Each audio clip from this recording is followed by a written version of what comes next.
오늘 우리에게 주시는 하나님의 말씀을 봉독하겠습니다. 요한복음 4장 34절에서 42절의 말씀입니다.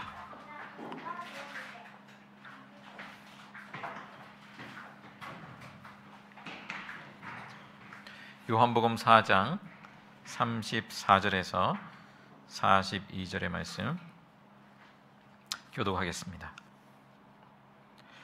예수께서 그들에게 말씀하셨다.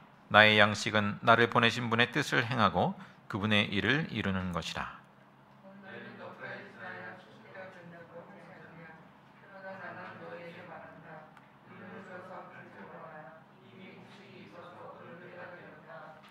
추수하는 사람은 품삯을 받으며 영생에 이르는 열매를 거두어 드린다. 그리하면 씨를 뿌리는 사람과 추수하는 사람이 함께 기뻐할 것이다.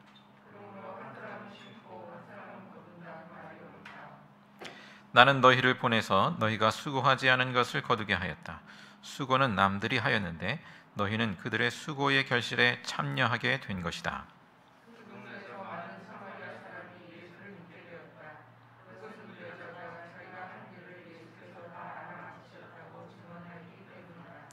사마리아 사람들이 예수께 와서 자기들과 함께 머무시기를 청하므로 예수께서는 이틀 동안 거기에 머무르셨다. 함께 있습니다. 그들은 그 여자에게 말하였다.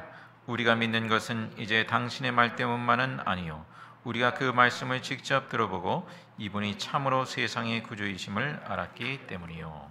아멘. 자, 지난주까지 3주간 그 요한복음 4장 23절 24절의 말씀, 그 영과 진리로 드리는 그 예배라는 주제로 말씀을 나눈 바 있습니다. 자, 오늘은 사마리아 마을에서의 그 마지막 이야기를 중심으로 우리에게 주시는 주님의 음성에 귀 기울이고자 합니다. 특히 본문의 마지막 장면, 마을 사람들의 증언은 그 말씀으로부터 비롯된 믿음, 오늘 제목이죠. 말씀으로부터 비롯된 그 믿음을 증거해주고 있습니다. 마을 사람들의 말을 다시 살펴보시면 42절입니다. 우리가 믿는 것은 이제 당신의 말 때문만은 아니요 우리가 그 말씀을 직접 들어보고 이분이 참으로 세상의 구주이심을 알았기 때문이에요. 마을 사람들이 예수를 믿게 된 것은 사마리아 여인이 자기가 한 일을 예수님이 다 알아맞히셨다. 그 이제 간증이죠. 그 간증을 들었기 때문만은 아니었습니다. 예수님의 말씀을 직접 들어보고 예수님이 참으로 세상의 구주이심을 알았기 때문이라고 했습니다. 자, 다른 사람의 간증뿐만 아니라 예수님의 말씀을 직접 듣고 믿음에 이르게 되었습니다. 자, 오늘 읽은 본문 다음에는 또 한 장면이 나오는데 저희가 안 읽었습니다만 그 장면을 이제 눈으로 확인해 보시면 말씀을 의지한 믿음을 한 장면 보여주고 있어요. 왕의 신하가 아들의 그 죽을 병이 낫기를 예수님께 간청하죠. 자, 유대인들은 이제 예수님을 보면서 그 어떤 표징을 이번에는 어떤 표징을 이적을 행하실 것인가 그것을 눈여겨보는 입장입니다. 이러한 유대인들을 향해서 예수님이 하시는 말씀이 있죠. 너희는 표징이나 기이한 일을 보지 않고는 결코 믿으려고 하지 않는다. 일종의 이적주의랄까요? 호기심, 물론 호기심이 생기겠지만 그 예수님 무슨 이적을 행하시는가? 자, 예수님은 그러한 유대인들을 책망하셨죠. 그리고 예수님은 왕의 신하에게 말씀하십니다. 돌아가거라 내 아들이 살 것이다. 자, 여기 보면 왕의 신하가 예수님이 자기에게 하신 말씀을 믿고 떠나갔다고 그랬어요. 말씀을 믿고 떠나갔다. 자, 표징이나 기이한 일을 보지 않았지만 못했지만 말씀을 믿고 떠나갔습니다. 돌아갔습니다. 나중에 예수님이 말씀하신 그 시각부터 그 아들이 회복된 것을 알게 되죠. 예수님이 그 말씀하신 그때 내 아들이 회복됐구나 라는 것을 알게 되었습니다. 자, 예수님이 믿음의 그 첫 번째 근거로 우리에게 제시하는 것은 이처럼 표징 이전의 말씀이었습니다. 예수님의 말씀이 이적의 표징을 낳은 것이죠. 예수님의 말씀이 능력이고 그 표징은 말씀의 능력의 결과입니다. 자, 하나님이 우리로 하여금 붙들게 하시는 것은 표징 이전의 말씀입니다. 성령께서 기록된 말씀을 통해 날마다 되돌려 주시는 예수님의 말씀, 곧 하나님의 말씀이 나를 새롭게 하고 나를 통해 역사하시는 것이죠. 본문을 통해서 그 하나님께서 말씀을 통해 어떤 일을 구체적으로 행하시는지를 좀 더 우리가 나누어서 생각해 보겠습니다. 첫 번째는 하나님께서는 말씀을 통해 예수님이 누구신지를 알게 하신다라는 것이죠. 이미 보신 대로 사마리아 사람들은 이 사마리아 여인의 간증만 아니라 예수님의 말씀을 직접 듣고 예수님이 참으로 세상의 구주이심을 알게 되었습니다. 믿게 되었습니다. 자, 오늘날 우리도 누군가의 간증만이 아니라 무엇보다도 기록된 말씀을 통해 예수님을 만나게 되고 예수님의 말씀을 듣고 그리고 믿음에 이르게 하시는 것이죠. 하나님이 이런 분이시구나. 예수 그리스도를 통해서 나타내신 그 하나님이 이러한 분이시구나 알게 하십니다. 사도 요한은 요한복음 20장에서 요한복음을 기록한 목적을 뭐라고 했습니까? 예수가 그리스도라, 하나님의 아들이심을 믿게 하고 그렇게 믿어서 그의 이름으로 생명을 얻게 하려는 것이다, 그렇게 증언하고 있습니다. 자, 예수님이 바로 구약에서 예언한 바로 그 그리스도 메시아구나, 하나님의 아들이시구나, 예수가 바로 생명을 주는 그 세상의 구주시구나, 말씀을 통하여서 알게 하시는 것이죠.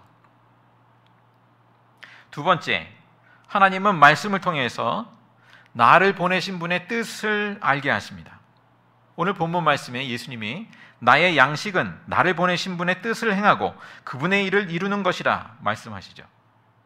예수님은 오직 하나님 아버지의 말씀을 듣고 그분을 따라 행하신 것입니다. 우리도 마찬가지죠. 예수님께서 그렇게 본을 보여주셨어요. 늘 하나님 아버지의 말씀을 듣고 그 들은 말씀만을 행하시는 예수님. 자, 우리가 말씀을 듣지 않으면 나를 보내신 하나님의 뜻을 알지 못합니다. 기록된 말씀을 통해 하나님의 말씀을 들어야 나를 통해 이루고자 하시는 하나님의 일이 이러한 것이구나 라는 것을 우리가 알게 되죠. 행할 수 있게 되죠.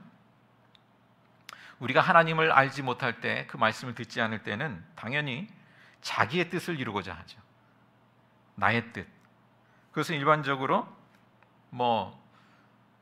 남부럽지 않은 삶, 성공과 출세와 어떤 소유와 안락함, 이런 것을 추구하는 것 아닙니까? 그런데 하나님의 말씀을 듣기 시작할 때 그것을 넘어서게 하시죠. 나를 보내신 분의 뜻을 알고 행하기 시작하게 됩니다. 예수님은 어떻습니까? 그 하나님 아버지의 말씀을 따라서 사마리아 지방으로 들어가셨어요. 그리고 사마리아 사람, 이 남편 아닌 남편을 6번째로 맞이해서 살고 있는 이 여인을 만나시죠. 자, 하나님의 말씀이 들릴 때 다른 사람들을 향한 아버지의 뜻을 행하기 시작합니다. 유대인들은 그렇게 할 수 없었어요. 사마리아 사람들을 상종할 수 없었어요. 그런데 예수님은 사마리아 사람들을 사랑하시고 화해를 이루게 하시고 그들을 하나님의 자녀로 품으셨습니다. 자, 예수님의 말씀을 들을 때 우리 안에 때로는 분투가 일어나기도 하죠. 예전에는 이렇게 살았는데 도무지 사랑할 수 없었는데, 그러나 예수님의 말씀이 우리 가운데 임할 때 그 말씀의 능력이 우리를 순종에 이르게 합니다. 사랑하게 합니다. 화해하게 합니다. 또 다른 사람을 향해서 하나님이 우리에게 행하시는 그 뜻을 행하게 됩니다.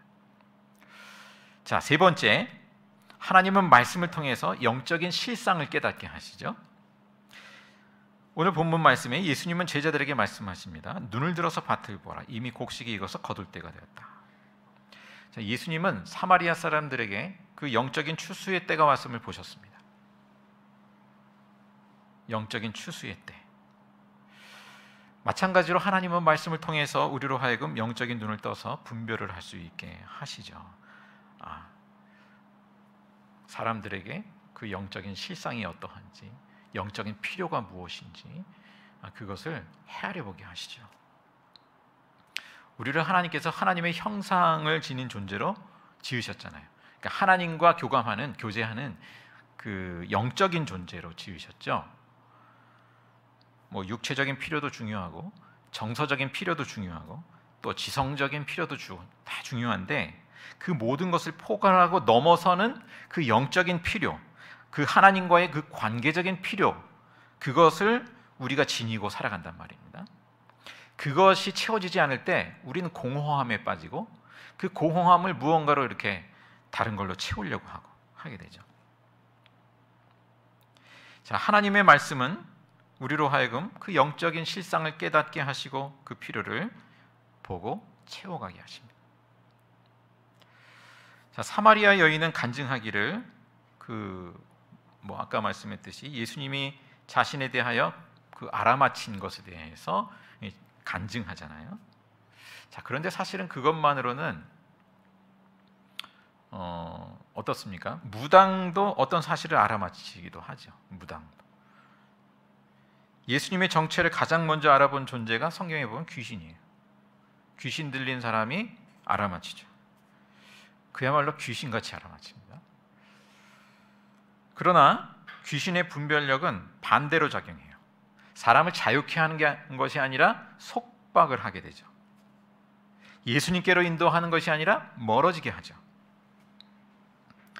그 간증 가운데 무당이 그 회심해서 그 예수님을 믿게 된, 그리고 이제 간증하는 내용을 들어보면 그런저런 내용들이 있더라고요. 입시철이 대목이라고 합니다. 그런데 그 근 20%가 기독교인이래요. 고객 중에. 예. 어떻습니까? 그 성경에 보면 하나님께서 가장 싫어하는 게 뭐예요? 우상 숭배, 점치는 거, 귀신을 섬기는 거. 그 하나님의 은혜를 스스로 가로막는 행위죠. 사단의 올무에 스스로 걸어 들어가는 행위입니다. 회개할 일입니다. 자, 그런데 요한복음 8장에 보면 예수님이 자기를 믿은 유대인들에게 말씀하시잖아요. 너희가 나의 말에 머물러 있으면 너희는 참으로 나의 제자들이다. 그리고 너희는 진리를 알게 될 것이고 진리가 너희를 자유롭게 할 것이다. 자, 사단은 우리를 속박하지만 주의 말씀, 진리의 말씀은 우리를 자유롭게 하는 것이죠. 자, 요즘 얼마나 힘든 분들이 많습니까? 코로나로 인해서 힘들기도 하고 인간적으로 낙심할 일들이 있죠. 그러나 그러한 때야말로 하나님의 말씀이 들리는 때라는 점에서 은혜의 때다. 평소에는 들려도 들리지 않고 그냥 스쳐 지나가게 되고 하는데 그래도 귀담아 들을 때죠. 아무 일 없이 평안할 때는 잘 안 들리잖아요. 안 읽히고 성경을 읽어도 잘 안 들어오고 그러잖아요. 자, 어떤 이는 모든 것이 다 갖춰져 만족스러울 것 같은데 또 공허함에 빠지기도 합니다. 요즘 같으면 또 우울증, 공황장애 앓는 분들도 참 주변에 많은 것 같아요. 뭔가 내가 원하고 노력한 것이 안 되고 세상 일이 내 마음처럼 되어주지 않을 때 또 다른 사람과 나를 끊임없이 비교하게 되면서 또 누군가로부터 비난과 무시를 당할 때, 사랑하는 사람이 죽었을 때 끝없는 바닥으로 추락하게 되죠. 자살은 안 했어도 거의 이미 죽고 싶은 심정에 이렇게 빠져드는 사람들이 참 많이 있다. 우리는 모두 그러한 가능성을 지닌 사람들이 아닌가 생각합니다. 누구나 그럴 수 있죠. 그 근원적인 원인이 어디에 있는지 우리가 곰곰이 생각해 볼 필요가 있겠습니다. 자, 내게 닥친 그 사건과 그 환경이 내게 전부라면 우리가 어떻게 낙망하지 않을 수 있겠어요? 낙망할 수밖에 없죠. 흔히 우리가 이제 그런 비유를 들죠. 흰 종이에 점 하나 찍고 뭐가 보이냐 하면 점이 보인다. 대부분 그렇게 얘기하듯이 우리는 내 생각과 그 경험이라는 그 점에 사로잡혀서 다른 영역을 보지 못하게 되는 경우가 참 많지 않습니까? 그런데 하나님의 말씀이 우리의 시야를 넓혀주는 역할을 하죠. 다른 영역을 보게 합니다. 하나님의 나라, 하나님의 통치가 이 세상의 통치와 어떻게 다른지, 우리가 눈으로 보는 현실과 어떻게 다른지를 보게 하여 줍니다. 오늘 본문에 남유다와 사마리아가 그 예배 장소를 두고 다투잖아요. 예루살렘 성전과 그리심산 성전으로 그 정통성을 서로 주장하면서 그렇게 각을 세울 때 그 영과 진리로 우선되는 그 하나님의 나라, 그 하나님의 통치를 예수님께서 말씀하시죠. 상종할 수 없는 유다와 사마리아의 적대 관계를 허무시는 그 하나님의 통치를 보게 하십니다. 자, 이처럼 하나님의 말씀은 그 세상의 그 정죄, 그 적대의 논리, 그 위에 그 생명의 논리를 우리에게 보여주시죠. 하나님의 말씀은 내가 깨닫지 못했던 그 깊고도 넓은 그 구원의 경륜을 보여주십니다. 그 가장 미천해 보이는 그 사마리아 여인이 온 마을 사람들에게 그 예수님을 증거하면서 새로운 반전의 삶을 살아가게 되죠. 하나님의 말씀은 나에게 그 사마리아 여인처럼 또 이른 양 한 마리처럼 그 꺼져가는 등불을 끄지 않으시는 그 예수님을 알게 합니다. 하나님의 말씀은 나에게 지금 무엇이 중요한지를 알게 하십니다. 이 사마리아 여인은 물 한 동이 뜨고 육신의 필요를 채우는 그것보다 더 중요한 그 영원한 생명의 샘물을 만났죠. 예수님에게서 물동이를 버려두고 마을로 달려갑니다. 자, 이처럼 하나님의 말씀은 우리가 엉뚱한 길에서 헤매이던 그러한 발걸음을 인도합니다. 사마리아 여인은 남편 아닌 남편을 거쳐서 예수님을 만나서 새로운 발걸음을 내딛게 되었습니다. 우리가 기억하는 잠언 16장 9절 말씀, 사람이 마음으로 자기 앞길을 계획하지만 그 발걸음을 인도하시는 분은 주님이시다 말씀합니다. 우리의 발걸음을 인도하시는 주님, 무엇보다 기록된 말씀을 통해서 우리의 발걸음을 인도하시죠. 어떤 사람은 성경을 딱 피니까 하나님이 내게 주시는 그 꼭 맞는 말씀 딱 주시더라, 이런 간증을 하는 경우도 들어봤는데, 그렇게도 역사하실 수 있죠. 그러나 우리가 매번 그런 식으로 하나님의 어떤 내게 주시는 말씀을 받으려고 하는 것은 이제 내 편의주의로 하나님을 조종하려는 것이라 할 수 있을 것이고요. 자, 하나님께서 내게 주시는 말씀을 매일매일 그렇게 우리가 귀담아 읽음으로, 묵상함으로, 들음으로 귀 기울여 들을 수 있기를 원합니다. 자, 예수님이 그 세례 받으시고 그 성령의 충만이 충만하게 되었을 때 성령께서는 어디로 인도하시나요? 광야로 인도하시죠. 사단의 시험이 있는 광야로 내모십니다, 예수님을. 자, 우리가 그 말씀을 읽고 묵상하고 인도함을 받을 때 하나님께서 우리를 정말 푸른 초정과 같은 그 아주 평안한 안락한 길로 인도하신다. 물론 그 의미가 있습니다만, 그러나 우리가 생각하는 그 선입견의 그거는 또 아니죠. 오히려 하나님의 말씀은 우리를 사단의 시험이 있는 광야와 같은 그 세상의 현장 속으로 보내시더라는 것이죠. 다만 그 시험을 분별하게 하시고, 말씀을 통해서 예수님이 그렇게 하신 것처럼 분별하게 하시고, 그리고 그 시험을 이기시잖아요, 말씀으로. 그렇게 우리를 이기게 하시는 거죠. 그 영적 실상을 분별하고 보게 하시고 이기게 하신다. 말씀이 아니면 사단이 시험하는 것도 몰라요. 그냥 걸려 넘어져요. 내가 시험에 빠져서 살고 있다는 것도 몰라요. 하나님의 말씀이 그것을 분별하게 합니다.